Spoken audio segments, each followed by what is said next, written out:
Today we have the legendary 2023 Nissan GT-R, and as you know, it's got a long lineage of racing success. Now keep in mind, this is a 2023 model. The 2024 is redesigned and refreshed, so keep that in mind as we go through this, but I'm so excited to show this to you. We're going to take a look at the exterior, the interior, and get it out on the road for a test drive and see just how fun Godzilla really is.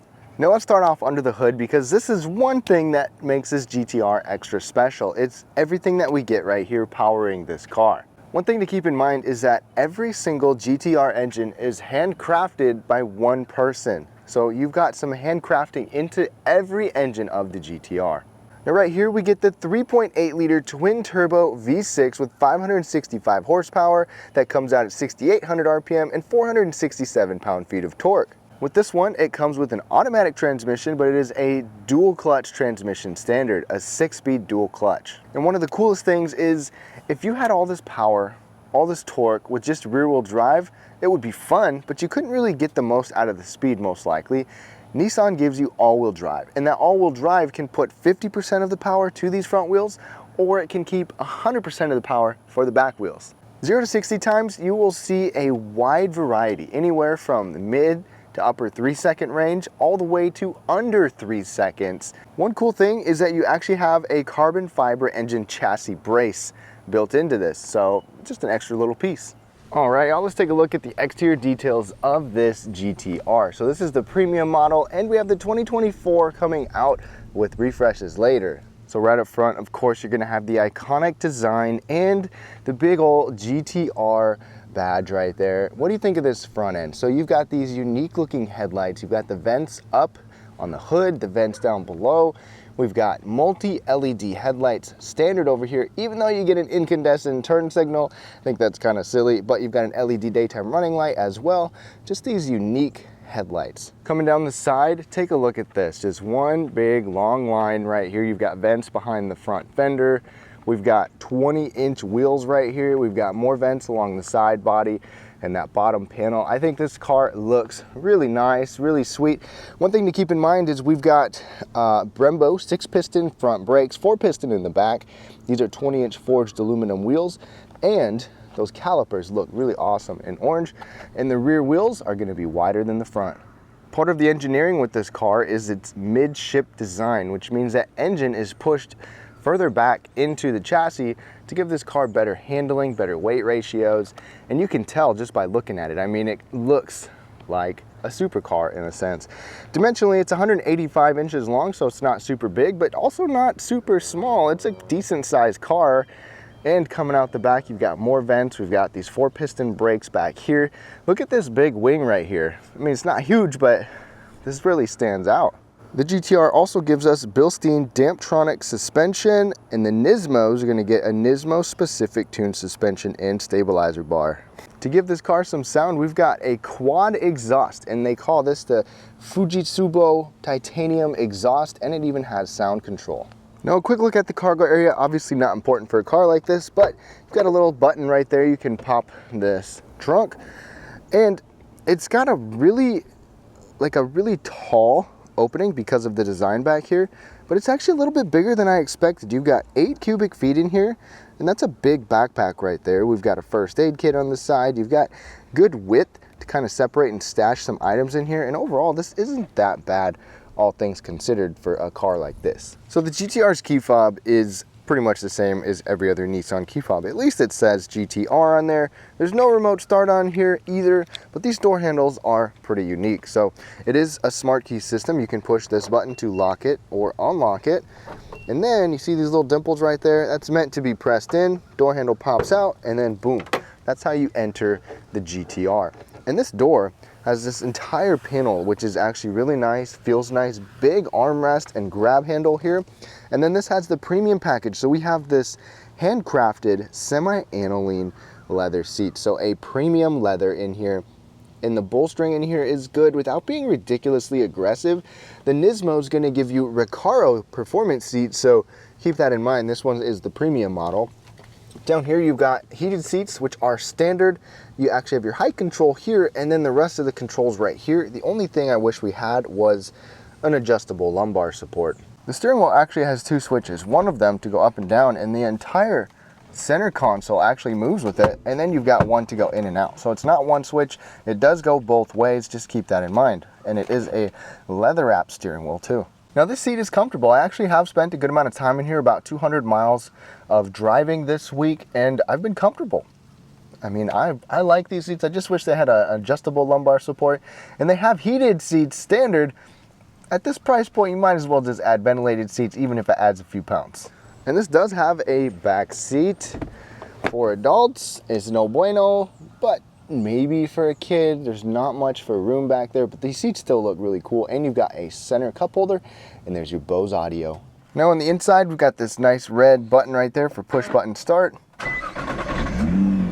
There you go. I showed you a little bit on the door. Now, you don't have like a dedicated bottle holder over here, but you've got a little storage area with the net. Nissan gives you a few controls to the side, like your mirror controls, trunk opening, parking sensors down there. This gives us paddle shifters on the steering wheel, and the steering wheel layout is different than what you'll see in other Nissans. You've got your radio controls, your display control, and then you've got a really old school center display right here with this carbon fiber accent on there. I think it looks fine. You know, it's very traditional, which is exactly what you would probably expect in this GTR. Just to the left, you can scroll through your brightness or even your trip computers there. And then on this side, we've got more over here, so you can kind of scroll through different pages, I guess you could call it. So you do still have a trip computer on here. It's just not the same as, the new modern ones that you see on different cars. There's no head-up display up here either, something that, maybe could be added because of the nature of this car. Then you've still just got Nissan 8-inch screen right here. It is a touch screen. I still appreciate that we have physical controls, a volume knob, a tuning knob, even a CD player in here. It's very rare nowadays. This does have Apple CarPlay and Android Auto. It is not wireless. It has to be plugged in, but at least you still have it. Very basic controls right there. Let's go into reverse here. You get a backup camera, again, just a basic camera. And then coming down, we've got dual zone climate control, which is a little bit of a surprise for me. I'm surprised that they actually added that, but you get automatic dual zone climate. Very easy to use right there. And then your actual drive modes and drive controls are down here. So these three switches. This one is like the engine transmission switch to change your transmission shifting. Basically like the sport mode that you'd find in a typical car. Move it to R, back to neutral, or down to save. You can keep it in neutral all the time if you want to. This is a suspension damping. So R, obviously, is going to give you more sporty performance, down to comfort. We'll go through those in the test drive. And then the vehicle dynamic control, VDC. Basically your traction control, you can do the same thing, turn it off or go into the sportier mode with that. We'll go through that in the test drive though.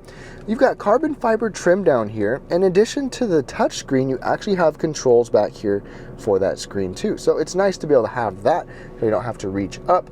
And the shifter's kind of unique. Only an automatic transmission, but you've got this button that you can push down, and it's a little bit of a gated pattern right here, and then you can move it over for manual mode, and it will show you on your center display an M. And then you can use the paddle shifters. Cup holders back here, more carbon fiber trim. You've got a deeper spot on that one, and this one says mug. So I mean, a wide mug with a handle, you could accommodate that in there. This can also be closed if you want. Center or armrest center console is soft, and then we open it up. You've got a couple of USB ports, auxiliary port, and a 12-volt power outlet, but it's really small. There's also one little 12-volt power outlet right there, which, this just came to my mind. That's a good spot if you want to plug in potentially and kind of have a cord going through this crevice right here and maybe have a fuzz buster or something. Just a thought. One thing that surprises me is that we actually get a lock-in glove box, and it's softly lined in here and soft opening.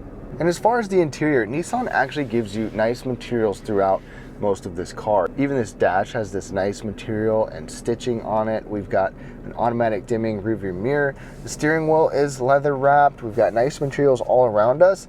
Even though you have those nice materials, it still just does not feel like it should be as expensive as it is. I understand it's all in the performance and the engineering of this car, but I mean, you got carbon fiber trim down here. It just doesn't feel and look like the cars I've driven around this price point. I know, I'm gonna get some flack for that, but it's still expensive.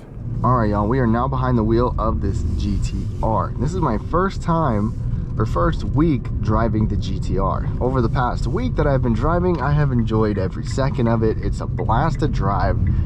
You know, it's not my ideal daily driver, but that's not what it's meant to be. It is still just fun. You can tell the attention to detail with its driving dynamics, even from the way the steering feels to the way that it corners, the hard pull you get accelerating with this, just a little throttle here. Just in normal mode there, friends. This car is a rocket. It is a literal little rocket. It's crazy. And like I said, I mean, it handles so well too. It's just a perfect combo. Little pedal down again. Now sometimes there is a fair delay. There is definitely either turbo lag or transmission lag. You know, when you're just in normal mode especially, it just takes a minute for it to grab and go. But when it does go, that turbo, you get some serious pull at about 3,000 RPM, and it's a rush. It's an absolute rush. Now I'm gonna put us in manual mode for a second. So you've got the gears that show up right there. It's a 6-speed dual clutch. It should be quick shifting. I'm gonna drop down. They're pretty quick with those downshifts. I'll hold it a little bit. Not lightning fast upshifts, fast enough to be able to have fun, but not quite on par with what some cars are. That one was pretty quick.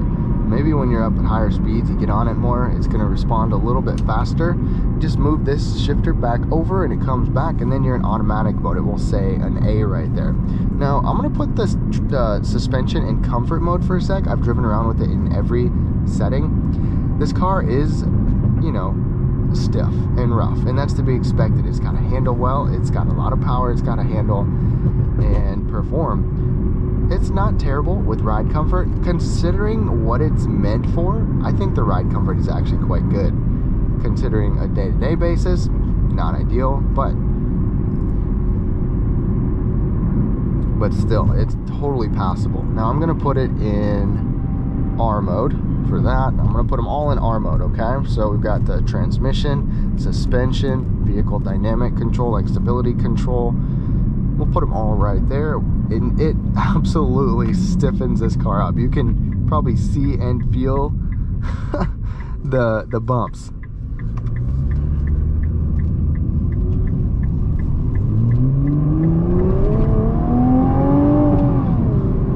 Ooh, you hear that sound too? You got some pops out of that exhaust. This sounds fantastic. Now I'm going to put us in manual mode, move that over. Still got R for everything, for the transmission, suspension, third gear.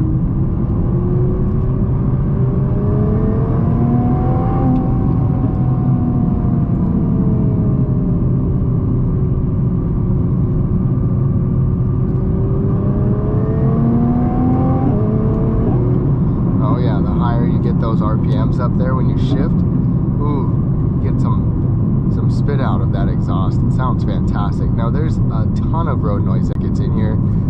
A lot of roads around me have recently been changed from smooth blacktop to this kind of rock and gravel texture, and it stings for cars like this because it is so freaking loud in here. But this car is an absolute blast to drive. We're still in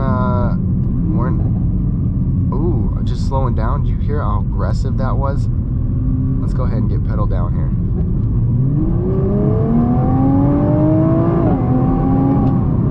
Oh, goodness gracious. Slow down. Quick to upshift there, or quick to downshift.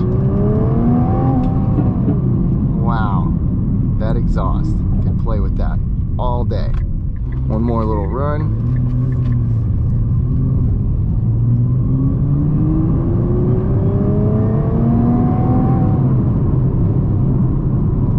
It's quick, no doubt. It's a blast to drive.